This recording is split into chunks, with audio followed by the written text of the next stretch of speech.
बाप रे बाप, एवढ्या दूरून आले का रे भाई तुम्ही सर्व?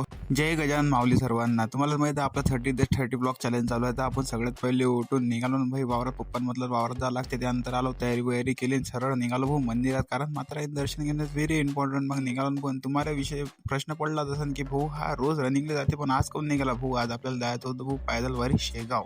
मग काय घेतलं ना आपले सगळे दलिंदर सोबत आणि निघालो ना शेगावकडे भाऊ. एक एक गाव असं असं जवळ आलं की समजून नाही राहिलं. तर निघालो ना भाऊ आडसोड. निघालो ना भाई पुढे पुढे पुढे. आता पोचलो ना दहीगाव. जाता जाता यायचे हासा थांबून नाही राहिला भाऊ. चालू होतं काही ना काही काही ना काही. निघालो ना मग दहीगावच्या पुढे. हे पाना लहान माऊली सेवा भावेचा माहोल म्हणजे एवढा की खूप सारे रस्त्यानं म्हणजे स्टॉल लागलेले एकदम. मग पोचलो ना भाऊ आडसोड जवळ. मग वाटला जीवात जीव आला. मग पुढे गजानन माऊलीचे दर्शन घेऊन घेतले. आणि इथं आडसोड मध्ये खूप मोठा भंडारा होता. इथं आडसोडमध्ये सर्व भावी भक्तांसाठी खूप मोठ्या भंडाराचे आयोजन होते. नंतर आपण छत्रपती शिवाजी महाराजचे दर्शन घेऊन घेतले. निघालो सर रोडानं भाऊ. आमचा गडीबाना काय म्हणते भाऊ, म्हणतात की पंखा चालू केल्यावर हवा लागते. आमचा गडी म्हणते की बा ट्रक जवळून गेला की हवा लागते. मग रस्त्यानं आपण शत्रुशृंगी मातेचे दर्शन घेऊन घेतल्यानंतर भाऊ दूध होतं ना हो आडसोड जवळ. मग घेतलं ना भाऊ दूध प्याले. निघालो ना आडसोड कमानी जोडून पुढे फटाफट हे भेटलं ना आपल्याला विठ्ठल दादा म्हणतात, कारण इथं आपल्या तेल्लाऱ्यावाल्यांचा स्टॉल लागलेला होता. मग इथं तर थांबणं बनतीनच भाऊ.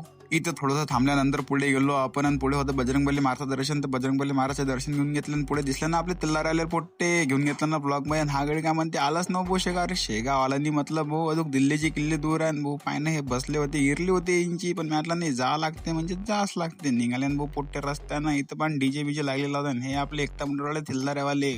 मग काय भाऊ गेलो ना थोडंसं समोर आणि घेतला ना भाऊ उसारस होता. काय पोट्टे आवडतं का? पोट्ट्याने घेतलं ना 3-4 ग्लास. मग घेतलो ना भाऊ लोहाराच्या पुढे. इथं मेडिकल सेवा पण होती. म्हणजे भाऊ भक्ती खूप होती. इथं भेटले ना आपले चौकातले पोट्टे भाऊ. पुढे जाताना घेऊन राहिले ते भाऊ आपली मजा. आपण म्हटलं ठीक आहे. मग दिसलं तर भाऊ गजानन महाराज मंदिराचं बोर्ड. मग वाटलं आता जवळ आलो. मग मंदिरात एवढी गर्दी भाऊ की मायले लेकरू भारी काय करा काय समजून राहिले. पण सगळ्याच्या मनात एकच भाव गजानन महाराजचा. आणि हा तुम्हाला पहिले पोट्टे दिसले होते ना, हे आले होते 70 किलोमीटर चालून. आता समजून नाही राहिलं 70 किलोमीटर चालून कसे आले. मग फटकन चप्पल आपल्या जमा करून टाकले. निघालो ना भाऊ दर्शन आले. भाऊ रांग एवढी मोठी होती की भाऊ समजून नाही राहिलं. दर्शन वगैरे करून घेतलं, प्रदक्षिणा मारून घेतली. आमचं नशीब भाऊ एवढं चांगली बाहेर आलो ना आरती करायला मिळाली. त्यानंतर आपण सर्वांचे दर्शन घेऊन घेतलं. निघालो बसस्टँडवर. एवढी गर्दी भाऊ की मायले लेकरू भारी काय समजलं नाही. चला मग आम्ही जातो घरी. तिथपर्यंत जय माता राणी.